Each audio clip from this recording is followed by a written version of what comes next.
Assalamualaikum warahmatullahi wabarakatuh. Jumpa lagi Mbak Bro dan Mas Bro di channel Auriga Aruna. Tentunya masih bersama gue Anzali.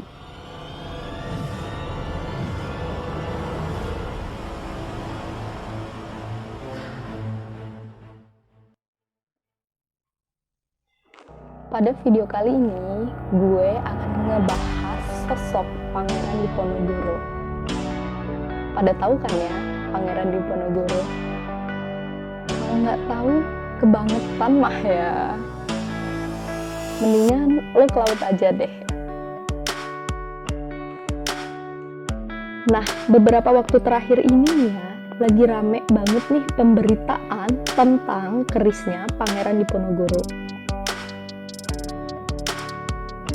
Jadi nih ya, setelah beberapa abad, akhirnya Belanda itu balikin salah satu pusaka yang miliknya Pangeran Diponegoro. Dan yang jadi polemiknya nih Mbak Bro dan Mas Bro adalah soal nama kerisnya Pangeran Diponegoro yang dibalikin sama Belanda tadi. Ada yang bilang itu keris namanya Kyai Naga Siluman yang keramat milik Pangeran Diponegoro. Tapi ada juga yang bilang itu bukan keris Kyai Naga Siluman. Siapapun yang benar mengenai keris tersebut, seenggaknya ini memantik minat kita terhadap sejarah. Ingat kan kata Bung Karno, jas merah, jangan melupakan sejarah. Pada video kali ini, gue bukan mau ngebahas tentang keris Kyai Siluman Naga. Biarlah yang membahas dan mengurus itu para ahli dan sejarawan. Kalau aku mah apa tuh, cuma butiran debu di tengah padang pasir. Di video kali ini gue akan ceritain sisi mistis Pangeran Diponegoro. Walaupun ceritanya mistis nih ya, sumbernya tapi bukan dari dukun ataupun paranormal ya Mbak Bro dan Mas Bro. Hello. Kisah ini gue baca di buku tulisannya Peter Carey yang berjudul Takdir. Peter Carey adalah sejarawan asal Inggris yang meneliti Pangeran Diponegoro selama 30 tahun lebih. Bayangkan keponya doi sama Pangeran Diponegoro diteliti selama 30 tahun lebih. Sampai puluhan purnama aja dijabanin demi tahu kehidupannya si Pangeran Diponegoro. Kalau orang baru beberapa bulan PDKT aja udah nyerah. Hello. Oke, back to topic lah ya. Jadi nih ya, Pangeran Diponegoro ini lahir pada tanggal 11 November 1785 saat sahur di bulan Ramadan. Nama lahir Pangeran Diponegoro adalah Bendoro Raden Mas Mustahar dan sempat berganti nama menjadi Ngabdul Hamid dan Raden Mas Ontowiro.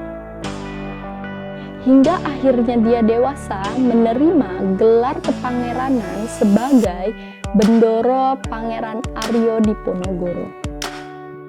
Dipo berasal dari kata dipa, yang artinya seseorang yang menyebarkan pencerahan atau yang memiliki hidup dan kekuatan.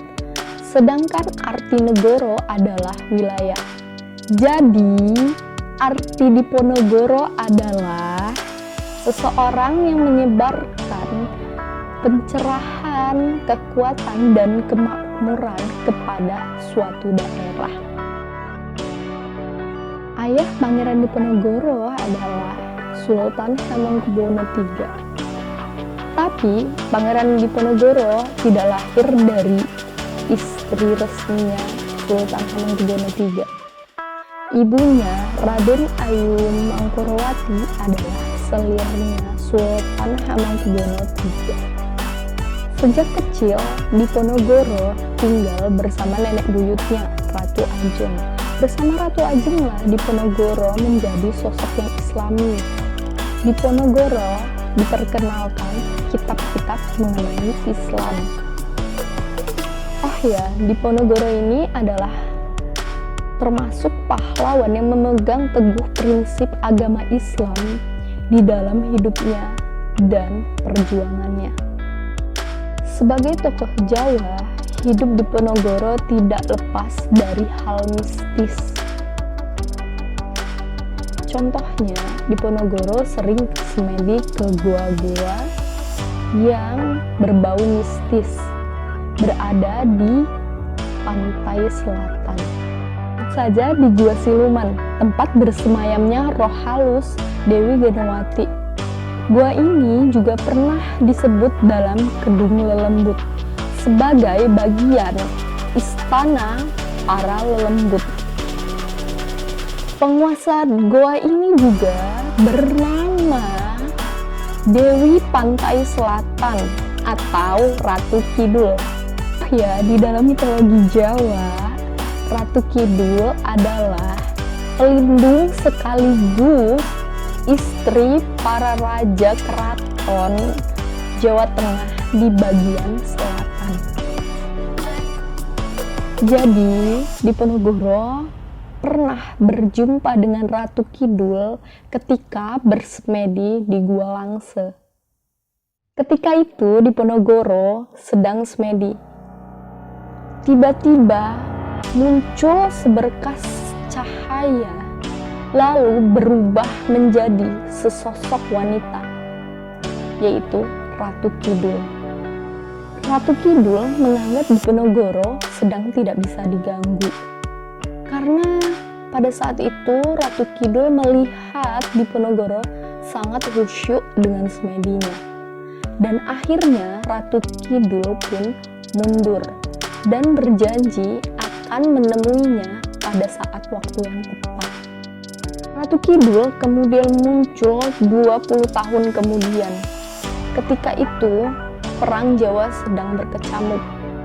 Diponegoro dan pasukannya sedang berkemah di tepi cabang Kaliprogo. Di saat pasukannya terlelap di tengah malam, Diponegoro bersemedi dan bersandar pada tiang. Tiba-tiba ada seberkas cahaya jatuh tepat di pesanggrahannya. Muncullah sosok perempuan yang duduk di depan Diponegoro serta dua pengiringnya yang juga perempuan. Perempuan itu duduk tidak menyentuh tanah dan Diponegoro takjub melihatnya. Lalu Diponegoro menanyakan pada perempuan tersebut identitasnya. Dan perempuan tersebut juga menyatakan bahwa dia adalah perempuan yang berjanji akan menemui Diponegoro pada saat waktu yang tepat. Diponegoro akhirnya teringat dengan kejadian 20 tahun silam pada saat ia bersemedi di Gua Langse. Dan akhirnya Diponegoro pun tahu perempuan ini adalah Ratu Kidul. Lalu Ratu Kidul menawarkan bantuan kepada Diponegoro untuk melawan penjajah Belanda. Kata Ratu Kidul cukup memusnahkan Belanda dan tidak perlu bantuan Diponegoro dengan bala tentaranya untuk ikut berperang. Ada satu permintaan Ratu Kidul terhadap Diponegoro jika telah berhasil melenyapkan penjajah Belanda. Ratu Kidul meminta Pangeran Diponegoro berdoa kepada Allah supaya Ratu Kidul menjadi manusia. Sebagai seorang muslim yang taat, Diponegoro tahu itu tidak benar. Karena di dalam ajaran agama Islam tidak diperkenankan meminta dengan bantuan lelembut dari bangsa jin. Maka Diponegoro pun menjawab bahwa dirinya tidak meminta bantuan kepada Ratu Kidul yang berasal dari bangsa jin untuk melawan sesama manusia. Sebagai seorang muslim yang taat, Diponegoro tahu itu tidak benar. Karena di dalam ajaran agama Islam tidak diperkenankan meminta dengan bantuan lelembut dari bangsa jin.